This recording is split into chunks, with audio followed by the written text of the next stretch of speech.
మాటలు విన్నాము. అలాగనే ప్రభువారు ఉపయోగించినటువంటి ఒక పాత్ర సిలువ, ద క్రాస్. ఈ సిలువ మనకు ఏమి నేర్పిస్తుందో 3 విషయాలు మీతో పంచుకోవాలని ఆశపడుతున్నాను. కలుగునుగాక. హల్లెలూయా. ఎందుకు అంటే ఏదైతే సిలువలో పలికారో ఆ మాటల గురించినటువంటి వివరణ ఇప్పుడే తెలుసుకున్నాం. అలాగనే ఆయన ఉపయోగించిన ఆ సిలువను గురించి, లేదా ఆ సిలువ మన మాటలు లేదా ఏ సందేశం ఇస్తుందో ఈ మధ్యాహ్న కాలం ముందు వాక్యాన్ని మనము గ్రహించాల్సిందిగా మీకు ప్రేమతో మనవి చేస్తున్నాను. 3 విషయాలు. మొట్టమొదటి విషయం, ద లవ్ కాంక్వర్స్ హేట్. సిలువ మనకు నేర్పించే మొదటి పాఠం ఏంటంటే ప్రేమ ద్వేషాన్ని జయిస్తుంది. దేవునికి స్తోత్రం కలుగునుగాక. ప్రేమ ద్వేషాన్ని జయిస్తుంది. రెండవ మాట, ఫర్గివ్నెస్ ఓవర్కమ్ సిన్. క్షమాపణ పాపాన్ని జయిస్తుంది. దేవునికి స్తోత్రం కలుగునుగాక. మొదటి మాట ప్రేమ ద్వేషాన్ని జయిస్తుంది. రెండవది క్షమాపణ పాపాన్ని జయిస్తుంది. ఇది రెండవ మాట. మూడవదిగా సాక్రిఫైస్ బ్రింగ్ సాల్వేషన్. త్యాగము రక్షణ తెస్తుంది. దేవునికి స్తోత్రం కలుగునుగాక. ఈ 3 విషయాలు ప్రభువారు ఉపయోగించిన ఆ సిలువను గురించి, సిలువ చెప్తున్న 3 మాటలు. మొట్టమొదటిది త్యాగము ఏం చేస్తుందట? ప్రేమ ద్వేషాన్ని జయిస్తుంది. ఇక్కడ చూస్తే గనక ప్రభువైన యేసుక్రీస్తు వారు సిలువ పైన వేలాడుతున్నప్పుడు మనం జ్ఞాపకం చేసుకుంటే ఆయన పలికిన మాటలు ఎంత శ్రేష్టమో, అలాగనే ఆ సిలువ మీద ఉన్నప్పుడు సందర్భము లేదా ఆ సమయము కూడా చాలా విలువైందిగా మనం భావించాలి. ఎందుకు అంటే in the midst of pain ఆయన అంత బాధలో ఉండి కూడా ఏమి పంచాడు అంటే ప్రభువారు ప్రేమను పంచాడు. దేవునికి స్తోత్రం కలుగునుగాక. అందుకని ఆయన మాట్లాడుతూ ఉన్నాడు, వీరేమి చేయుచున్నారో వీరిని క్షమించమన్నాడు. It shows love his people. క్రీస్తు ఆయన ఎంతగా ఈ లోకాన్ని ప్రేమిస్తున్నాడో ఒక విషయం మనకు అర్థమవుతుంది. ఎందుకంటే చాలా రకాల ప్రేమలున్నాయి. అందులో ప్రేమ ఉంది, అన్నదమ్ముల ప్రేమ, అన్నదమ్ముల లేకపోతే అక్క చెల్లెల ప్రేమ ఉంది, భార్య భర్తల ప్రేమ ఉంది. ఇది మరొక కూడా ఉంది. ఇంకొక మాట ఏంటంటే దాన్ని దేవునికి తన పిల్లలకున్న ప్రేమ కూడా ఉంది. సో ఇక్కడ చూస్తే కనుక నా ప్రేమ ఎక్కడి వరకు వస్తుందంటే మనను కొనేంత వరకు మన ప్రేమ ఉంటుంది. నా మాట అర్థమైంది అనుకుంటున్నాను. మన ప్రేమ ఎక్కడి వరకు ఉంటుందంటే మనను కొనేంత వరకు. అంటే ఫర్ సపోజ్ నేను నా కుటుంబాన్ని బాగా ప్రేమిస్తున్నాను అనుకోండి, ఎవరైనా వచ్చి మీ కుటుంబాన్ని అప్పగిచ్చేస్తే నీకు 10 కోట్లు ఇస్తానన్నారు అనుకోండి, 10 కోట్లు నేను ఇష్టపడకపోవచ్చు, 15 కోట్లకి ఇష్టపడకపోవచ్చు. అలా పెంచుకుంటూ ఉంటే ఎక్కడో ఒక చోట ఏమవుతాం, మనం అమ్ముడుపోతాం. అక్కడ వరకు మన ప్రేమ కనిపిస్తుంది. లేదా అమితంగా ప్రేమించే ఒక వ్యక్తో, అమితంగా ప్రేమించే ఒక వస్తువో అది నీ చేతిలో ఉన్నంత వరకు నీ ప్రేమ కనిపిస్తుంది. తర్వాత ఆ వ్యక్తి లేకపోతే, ఆ వస్తువు లేకపోతే నీ ప్రేమ కనిపించదు. కానీ శాశ్వత కాలము నిలిచేది నా ప్రభు యొక్క ప్రేమ. దేవునికి స్తోత్రం కలుగునుగాక. ఆయన యొక్క ప్రేమ చూస్తే గనక అక్కడ ఆ సిలువ పైన వేలాడుతున్నప్పుడు ఆ సందర్భాన్ని జ్ఞాపకం చేసుకుంటే తన యొక్క ద్వేషము చాలా వికాసకి వెళ్ళిపోయింది. అంటే పిక్స్కి వెళ్ళిపోయింది ఆయన యొక్క ద్వేషం. కారణం ఏంటంటే తనతో ఉన్నవారే, తన సొంత వారే, తన ప్రజలు ఏం చేశారు? ఆయన్ని సిలువగా అప్పగించారు. అంటే ఎంతలా ఆయన్ని ద్వేషించారో ఆయన యొక్క క్రియను బట్టి మనకు అర్థమవుతుంది. ఒక మనిషి సిలువ వేయబడ్డాడు అంటే అతను ఎంతగా తన ప్రజల చేత తృణీకరించబడడం మనకు అర్థమవుతుంది. ఎందుకంటే ఒకటి, మీరు గనక ఆ సందర్భంలో జ్ఞాపకం చేసుకుంటే, అధికారి ఒక మాట అన్నాడు, నేను క్రీస్తుని విడిపించాలా లేదా బందిపోటు విడిపించాలంటే ప్రజలందరూ కూడా ఎవరికి చెయ్యెత్తారంటే బందిపోటుకే చెయ్యెత్తారు. అంతలా ప్రభువుని వారు ద్వేషించారు, తిరస్కరించారు. కారణం ఏంటంటే ఆయన పలికిన ప్రతి మాట వారిని గాయపరిచింది కదండి. కారణం ఏంటంటే మీరు పాపములో ఉన్నారు, పాపేశ్వరులు బ్రతుకుతున్నారు, మీరు పాపాన్ని వీడమంటే ఆయన మీద కోపగించుకున్నారు ప్రజలు. కోపగించుకొని సమయం ఎప్పుడు వస్తుందోనని ఎదురు చూచారు. సమయం వచ్చినప్పుడు ఆయనను సిలువకు అప్పగించారు.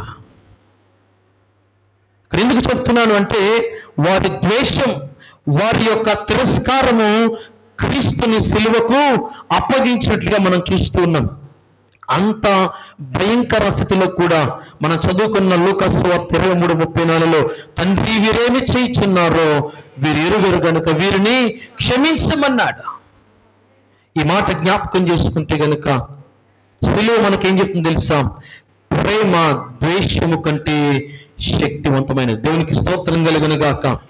నువ్వు మనల్ని ఎంతమంది ద్వేషిస్తున్నా, ఎంతమంది అసహించుకుంటున్నా, నీవు గనక వారి పట్ల ప్రేమ చూపిస్తే ప్రేమ సమస్తాన్ని జయిస్తుంది. దేవునికి స్తోత్రం కలుగును గాక. ఇక్కడ చూస్తే గనక లోకం చీకటితో నిండిపోయినప్పుడు దేవుని యొక్క ప్రేమ మరింతగా ప్రకాశించింది. దేవునికి స్తోత్రం కలుగును గాక. అందుకనే ప్రభు వరకు మాట్లాడుతారు, మీరు లోకమునకు వెలుగయ్యారు. కారణం ఏంటంటే ఈ లోకము క్రీస్తుని అంగీకరించలా, క్రీస్తు యొక్క మరణాన్ని అంగీకరించలా, క్రీస్తు యొక్క సిలువను అంగీకరించలా. కానీ ప్రభు అంటారు కదా, మీరు లోకమునకు వెలుగై ఉన్నారు. కారణం ఏంటో తెలుసా? మీరు ఎప్పుడైతే ప్రకాశిస్తారో మీ యొక్క వెలుగులో వారు ఏం చేస్తారో తెలుసా? ఆ గొల్గోతా కొండపైన వేలాడుతున్న సిలువను చూడగలుగుతారు. దేవునికి స్తోత్రం కలుగును గాక. అందుకని ప్రభు వారు చెప్పిన మాట, you all are a light అని ప్రభు వారు చెప్తున్నారు. మీరు లోకములకు వెలుగై ఉన్నారు. ఆ వెలుగులో ఎవరు చూడాలో తెలుసా? క్రీస్తును చూడాలి. దేవునికి స్తోత్రం కలుగును గాక. చూస్తే గనుక మనము ఈ మాటలు జ్ఞాపకం చేసుకుంటే, ద్వేషానికి ద్వేషంతో మనం ఎప్పుడు కూడా ప్రతిస్పందించకూడదు. అర్థమైందన్నమాట. ఎవరన్నా మనల్ని దూషిస్తే, ప్రతి దూషణ చేస్తే ఏమవుతుంది తెలుసా? అది గొడవయ్యి రచ్చ అవుతుంది. కానీ అలాంటి వారిని గనక ప్రేమతో మనం గనక మాట్లాడగలిగితే ప్రతి ద్వేషాన్ని క్రీస్తు ప్రేమతో మనము జయించగలుగుతాం. దేవునికి స్తోత్రం కలుగును గాక. ఇది సిలువలో మనం నేర్చుకున్న మొదటి మాట. ఏంటన్నమాట? ప్రేమ ద్వేషాన్ని జయిస్తుంది. రెండవ మాట, క్షమాపణ పాపాన్ని జయిస్తుంది. ఇక్కడ చూస్తే కనుక ఎవరు క్రీస్తును సిలువకు అప్పగించారు అంటే, ఎవరు అప్పగించారు? అందరు పరిశుద్ధులనా? ఎవరమ్మా అప్పగించింది క్రీస్తుని? ఎవరు చెప్పాలి? పాపులే కదా.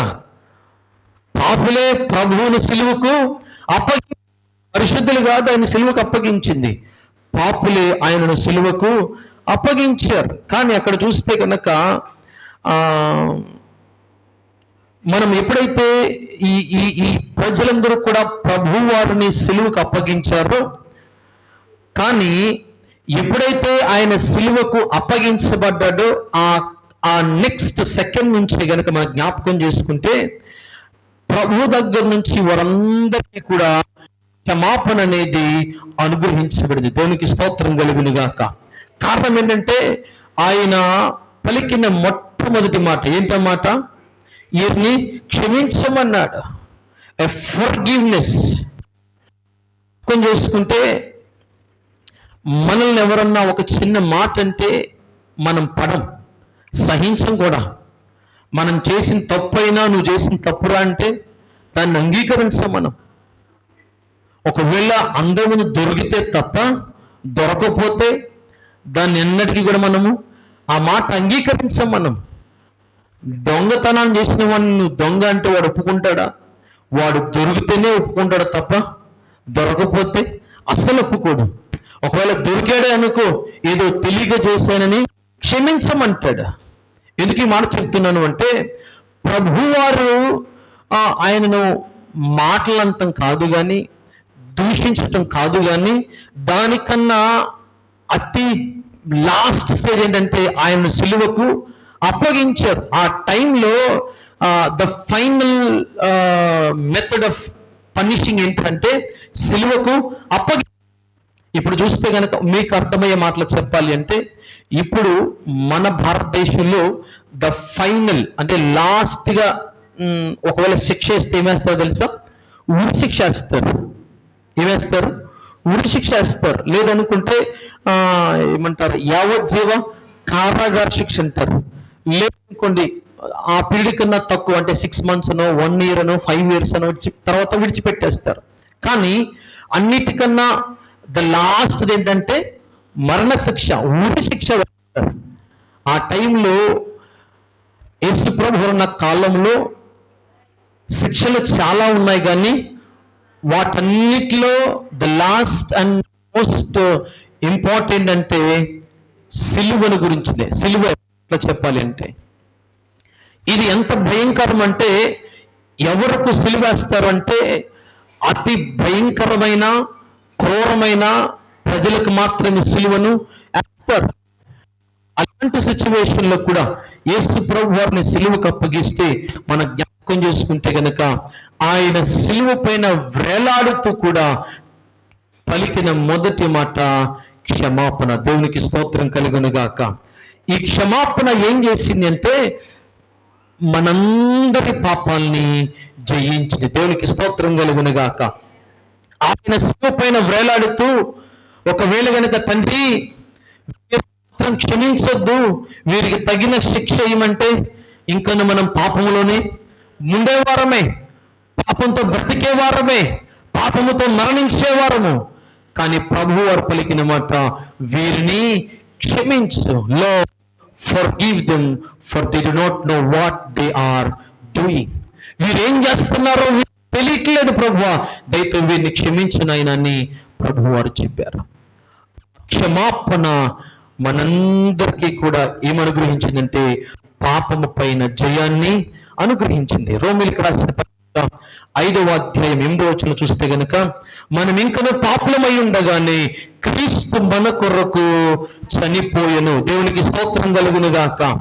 రోమీయులకు రాసిన పత్రిక అంటున్నాడు, మనం ఇంకా పాపులమై ఉండగానే క్రీస్తు మనందరి కొరకు మరణించిన రాయబడుతుందన్నమాట. దయచేసి దేవుని సంఘమా, ఈ యొక్క గుడ్ ఫ్రైడే, ఈ మంచి శుక్రవారపు రోజున సిలువలో ప్రభువారు పలికిన మాటలతో పాటు సిలువ మనకు నేర్పిస్తున్నటువంటి మాట ఏంటో తెలుసా? మన మిత్రులను కూడా క్షమించాలని నేర్పుతుంది. ఈ క్షమాపణ ఏం చేస్తుందో తెలుసా? పాపాన్ని జయిస్తుందట. కాబట్టి నీవు ఇతరులు గనక క్షమించగలిగితే, నిన్ను ద్వేషించిన వారిని నీవు గనక క్షమించగలిగితే వారు క్రీస్తుని తెలుసుకోగలుగుతారు.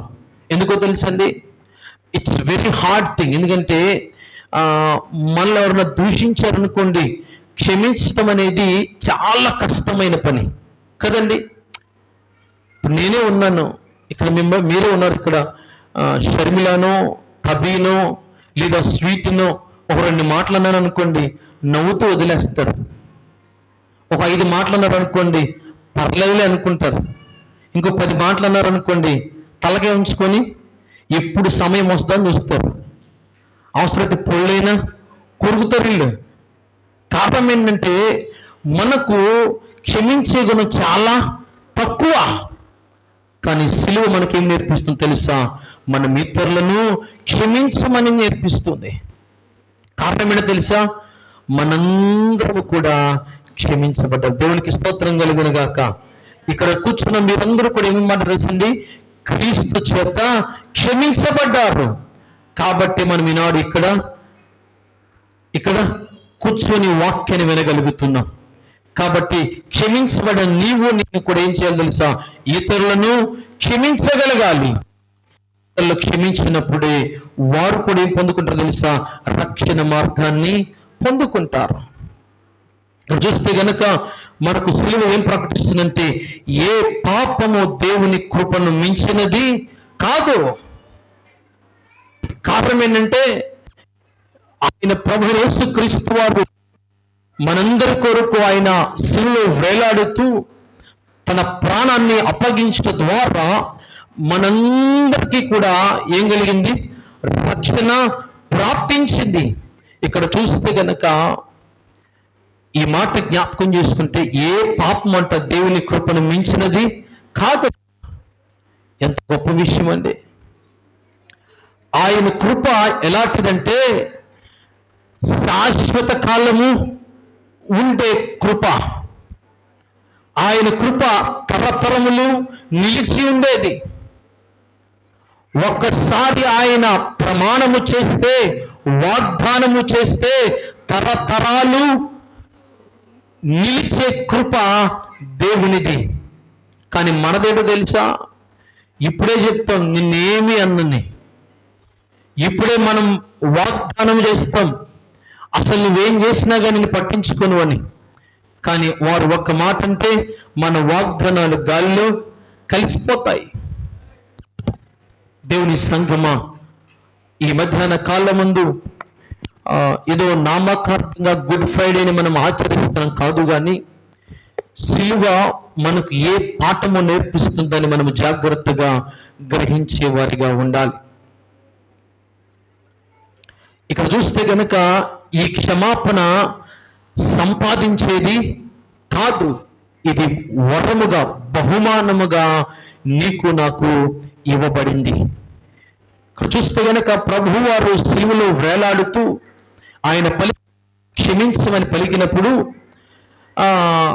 అక్కడున్న వారందరూ కూడా డబ్బులు ఇచ్చి కొనుక్కోలే కదండి. వెండి నాణ్యాలు, బంగారు నాణ్యాలు, మరొకటి ఇచ్చి ఆ క్షమాపణ ఎవరు కూడా కొనుక్కోలేదు. అది దేవుని చేత ఉచితముగా అందరికీ అనుగ్రహించబడింది. కాబట్టి ఇక్కడ కూర్చున్న మనందరము కూడా విషయాన్ని గమనించాలి. మనము కూడా ఆ క్షమాపణను ఉచితముగానే పొందుకున్న నువ్వు ఏం చేయాలి తెలుసా? ఇతరులు కూడా ఉచితంగానే క్షమించాలి. అంతేగాని వాడు నాకు అది చేస్తే నేను క్షమిస్తాను. మనకి ఇప్పుడు ఎక్కువగా మనం ఎవరన్న దగ్గరికన్నా వెళ్ళి పర్లేదులే, మన తోటి వాడే కదా, మన తోటి సహోదరి కదా, క్షమించే, ఈసారికి విడిచిపెట్టే అని ఎవరన్నా సజెషన్ చేశారనుకోండి, మీరు విడిచిపెట్టేస్తారా? లేదు, అది నన్ను అన్ని మాటలంది, వాడు అన్ని మాటలున్నాడు, వాడు 10 మంది ముందు ఏం చెప్పాలి?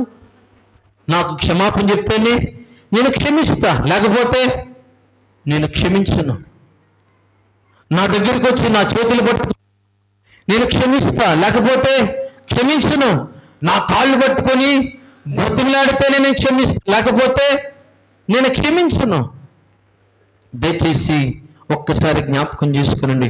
ఒకవేళ గనక మనం ఈ మాటలు ఇతరులతో అంటే మనం ఎన్నిసార్లు ప్రభు కాళ్ళు పట్టుకోవాలి? అమ్మ, ఇక్కడ అందరు ఇక్కడే ఉన్నారా? ఒకసారి దేవుని స్తోత్రం చెప్పండి. అంటే చాలామంది అక్కడికి వెళ్ళారు. ఎక్కడికి? గోల్గోతా కొండ మీదకి వెళ్ళి యేసుప్రభు వారు సిలువ ఎలా వేశారని చూస్తారు చాలామంది. అమ్మ, ఇక్కడే ఉండండి. దయచేసి జ్ఞాపకం చేసుకునండి. ఒకవేళ గనక మీరు ఇతరులను గనక ఈ మాటలంటే నేను వాడిని క్షమించలేను, ఆమెను క్షమించలేను, ఎందుకంటే ఆమెను క్షమించాలి అంటే, ఆయన్ని క్షమించాలి అంటే వారు నా దగ్గరకు వచ్చి ఏమవ్వాలి?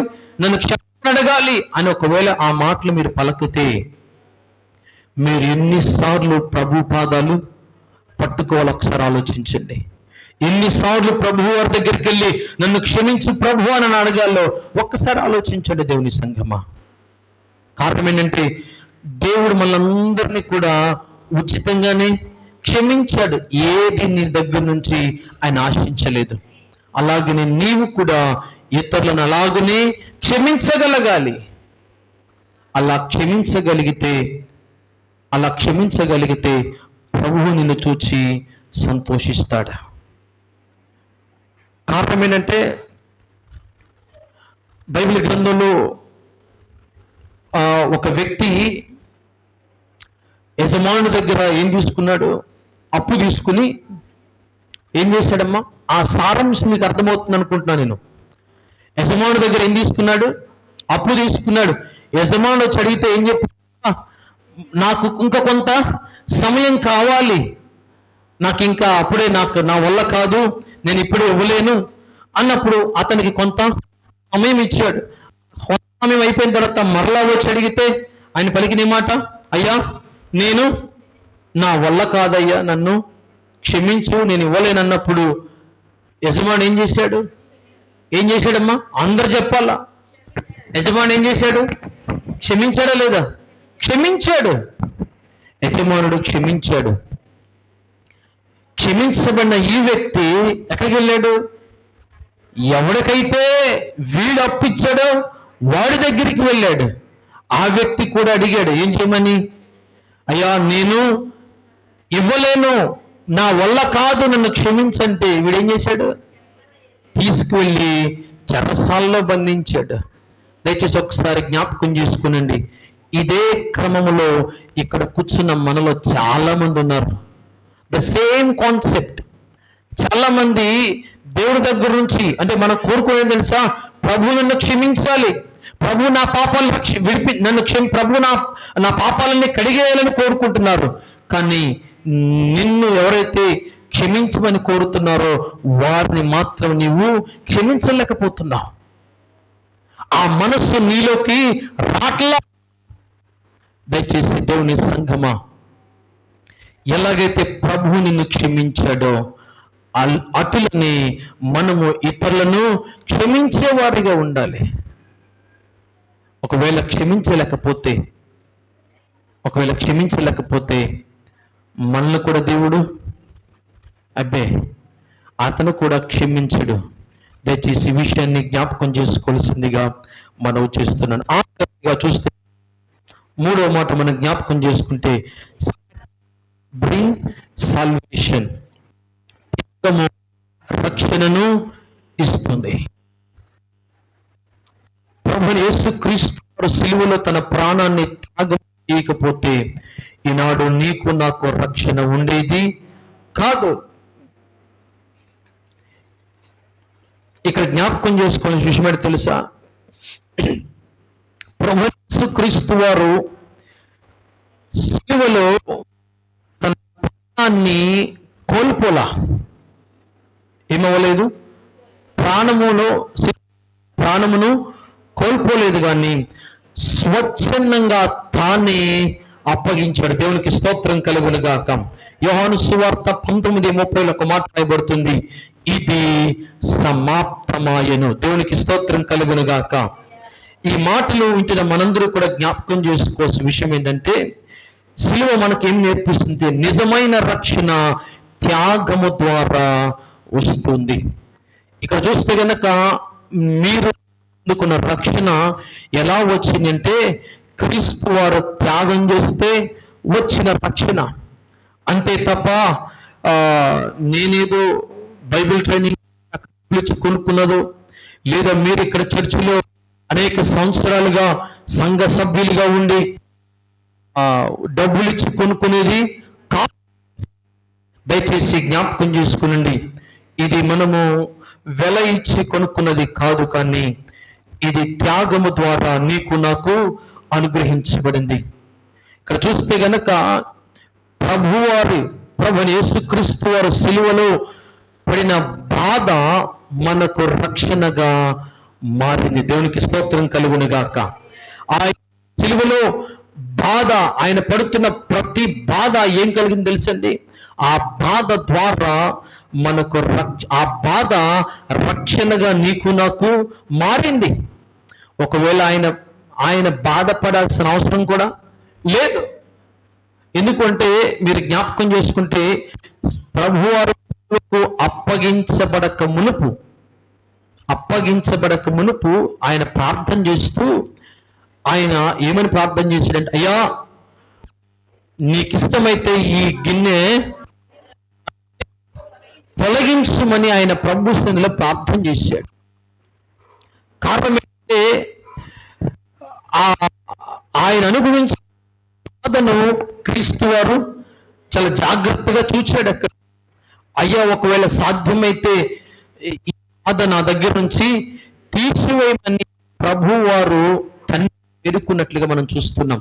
కానీ బైబిల్ గ్రంథంలో ఒక మాట రాయబడుతుంది, ఆయన ఏమవుట, ఆయన నలుగొట్టబడుట తండ్రికి ఇష్టమాయను కూడా రాయబడుతుంది. ఒకవేళ గనక ఆయన ఆ బాధ పొందకపోతే ఈరోజు నీవు నేను కూడా ఏం పొందేవారం కాదు, రక్షణ పొందేవారము కాదు. కాబట్టి దయచేసి దేవుని సంఘమా, మనము ఏదైతే సిలువ మనకు నేర్పిస్తుందో ఈ 3 విషయాలు మన హృదయంలో దాచుకుని సందర్భంగా మనము ఈ 3 పదాలను బట్టి మన జీవితాన్ని ముందుకు కొనసాగించుకోవాల్సిందిగా మీకు ప్రేమతో మనవి చేస్తున్నాను. ఎందుకంటే దయచేసి మనం నేర్చుకున్న మొదటి మాట ప్రేమ. ప్రేమ ద్వేషాన్ని జయిస్తుంది. రెండవ మాట క్షమాపణ పాపాన్ని జయిస్తుంది. మూడవ మాట త్యాగము రక్షణ ఇస్తుంది. ఈ మూడు మాటలు ఎక్కడో తెలుసండి? సిలువ మాట లేదా క్రాస్ ఆఫ్ కల్వరీ, కల్వరిలో వేలాడుతున్న ఆ సిలువను గురించిన మాటలు ఈ మధ్యాహ్న కాలం ముందు మనము నేర్చుకున్నాం. ఈ 3 విషయాలు మన మధ్య సందర్భయోచితముగా మనము ఈ 3 పదాలు ఈ 3 మాటలను సందర్భయోచితంగా ఉపయోగిస్తూ మన యొక్క జీవితాన్ని ముందుకు కొనసాగించుకోవాలి. ఎందుకంటే ఈ 3 మాటలు కూడా ప్రతి సందర్భంలో మనము ఉపయోగించాలి. ఎందుకంటే ఏదో ఒక టైంలో నీవు నేను కోపగించుకుంటాం, ఏదో ఒక టైంలో ఇతరులు మనము ఏం చేస్తాం, క్షమించే సమయం వస్తుంది. కాబట్టి ఏదో ఒక టైంలో మనము ఇతరుల కొరకు ఏం చేయాలి తెలుసా, త్యాగము చేసేవారిగా ఉండాలి. దయచేసి మాటలు చెప్పి నా మాటలు ముగిస్తాను. నీ కుటుంబం రక్షించబడాలి అంటే నీవు ఏదో ఒకటి త్యాగము చేయక తప్పదు. దయచేసి మాటలు వినాల్సిందిగా మీకు ప్రేమతో చెప్తున్నాను. మీ కుటుంబం రక్షించబడాలి అంటే మీరు ఏదో ఒకటి త్యాగము చేయక తప్పదు. నీ భర్త మారాలి అన్నా, నీ బిడ్డలు మారాలి అన్నా, నీ అత్తమామలు మారాలన్నా, నీ తల్లిదండ్రులు మారాలన్నా చేయాలి, త్యాగము చేయక తప్పదు. ఏంట త్యాగము తెలుసా? వారిని దూషించినప్పుడు నీవు ప్రతిదూషణ చేయకుండా వారిని క్షమించాలి, ప్రేమతో వారితో మాట్లాడాలి. వారిని హింసించినప్పుడు దాన్ని ప్రేమగా తీసుకోవాలి.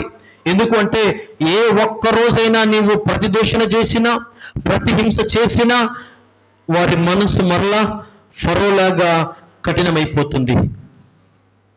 అప్పటి వరకు మారు మనసు పొందాలన్న ఆలోచన వారిలో కలిగితే, నీవు ప్రతిదూషణ చేస్తే, నీవు ప్రతిహింస చేస్తే, ప్రతి శిక్ష చేస్తే గనక మరలా వారి యొక్క హృదయము ఫరో హృదయముగా కఠినమైపోతుంది. దేవుని సంఘం విషయాన్ని జ్ఞాపకం చేసుకొని నీవు ఏ సందర్భం వచ్చినా సరే సందర్భాన్ని బట్టి నీవు వారి కొరకు త్యాగము చేసుకోవాలి. అలా త్యాగం చేసుకుంటే గనక ఏమవుతుంది తెలుసా? నీ ఇంటి అందరూ కూడా రక్షించబడతారు. దేవునికి స్తోత్రం కలుగును గాక. అప్పుడు నువ్వు ఒక మాట చెప్పగలవు, నేనును నా ఇంటి వారును యెహోవాను సేవించదు. దేవునికి స్తోత్రం కలుగును గాక. ఈ మాట నీవు పలకాలి అంటే నీలో త్యాగము కనిపించాలి. ఈ మాట నీవు చెప్పాలి అంటే నీవు నీ కుటుంబం కొరకు త్యాగము చేయక తప్పదు. ఎందుకంటే దినాలు చాలా భయంకరంగా ఉన్నాయి. ఏ రోజు ఏమి సంభవిస్తుందో ఎవరికి కూడా తెలియదు. రక్షించబడే నీ తండ్రో, నీ తల్లో, నీ భార్యో, నీ భర్తో, నీ కొడుకో, నీ కూతురో ఈ లోకాన్ని విడిచిపెట్టేస్తే వారి కొరకు ఎంత సాధించినా కలగదు. కాబట్టి వారు ఈ భూమిపైన సజీవులుగా ఉండగానే వారి కొరకు నివేదకు ఒకటి త్యాగము చేయక తప్పదు. ఒకవేళ లేదులే నేను త్యాగం చేయను, నా వల్ల కాదు అంటే గనక దయచేసి నీ ఇంటి వారి రక్షణకు నీవే వారికి అడ్డుబండగా నిలబడుతున్నామని గుర్తించాల్సిందిగా మనవి చేస్తున్నాను. కాబట్టి ఈ విషయాన్ని జ్ఞాపకం చేసుకుని సిలువ మనకు ఏదైతే పాఠము నేర్పించిందో ఈ 3 మాటలు. మొదటి మాట ప్రేమ ద్వేషాన్ని, చెప్పాలందరూ కూడా, ప్రేమ ద్వేషం జయిస్తుంది. రెండవది క్షమాపణ జయిస్తుంది. మూడవ మాట త్యాగము రక్షణ ఇస్తుంది. ఏదైతే క్రీస్తు వారు త్యాగము ద్వారా నువ్వు రక్షణ పొందుకున్నావో నీవు కూడా త్యాగం చేయగలిగితే నీ తండ్రి, నీ తల్లి, నీ కుమారుడు, నీ కుమార్తె, నీ సహోదరుడు, నీ సహోదరి కూడా ఏం చేయబడతారు? రక్షించబడతారు. దేవునికి స్తోత్రం కలుగును గాక. కాబట్టి 3 విషయాలు జ్ఞాపకం చేసుకుని మనము ఈ దినము కూడా ఎప్పుడు అవకాశం వచ్చినా సరే ఈ సిలువ యొక్క మాటలు ఏం చేయాలా? గుర్తుంచుకొని ఈ మాటలు కనుక ఉపయోగించగలిగితే రాబోయే లేదా మరొక గుడ్ ఫ్రైడే రోజు రాకముందే నీ కుటుంబం అంతా కూడా రక్షించబడబోతుంది. నమ్మినవారు గట్టిగా దేవునికి స్తోత్రం చెప్పండి. దేవునికి స్తోత్రం చెప్పిన వారు ఏం చేయాలి తెలుసా? మీరందరూ కూడా త్యాగం చేయాలా. త్యాగం చేయకపోతే ఏమవ్వదు? రక్షణ ఈజీగా కుటుంబీకులు నమ్మరు. దయచేసి, ఎందుకంటే మీ గురించి నాకన్నా వారికి బాగా తెలుసు. కాబట్టి మీరు వారి కొరకు ఏదైనా త్యాగం చేయగలిగితే వారు రక్షించబడటానికి అవకాశం ఉంది. కాబట్టి 3 విషయాలు జ్ఞాపకం చేసుకొని మనము ముందు ప్రభువు వారు శిలువలో పలికిన ఆ 7 మాటలు కూడా జ్ఞాపకం చేసుకుంటూ, శిలువ మనకు నేర్పిన ఈ 3 మాటలు కూడా జ్ఞాపకం చేసుకుంటూ మనం ముందుకు సాగగలిగితే గనక ఏమవుతుంది తెలుసండి? మాట చెప్పాను కదా, యెహోషువ పలికిన మాట, నేనును నా ఇంటి వారును యెహోవాను సేవించదము. దేవునికి స్తోత్రం కలుగును గాక. ఒక్కసారి ఊహించండి, మీ కుటుంబం అంతా కలిసి ఉదయాన్నే వేకువజామున లేచి కుటుంబంలో ఉన్న వారందరూ కూడా మోకర్లు ప్రార్థన చేస్తే ఎలా ఉంటుందండి? ఎలా ఉంటుందండి? ఒకసారి ఆలోచించండి.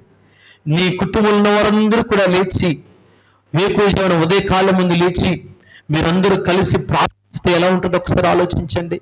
లేదా రాత్రి పడుకునే ముందు మీ కుటుంబం అంతా కూడా తండ్రి, తల్లి, లేదా భార్య, భర్త, కుమారుడు, కుమార్తె వీరందరూ కలిసి మోకర్లు ప్రార్థన చేస్తే ఎలా ఉంటుందో ఒకసారి ఆలోచించండి.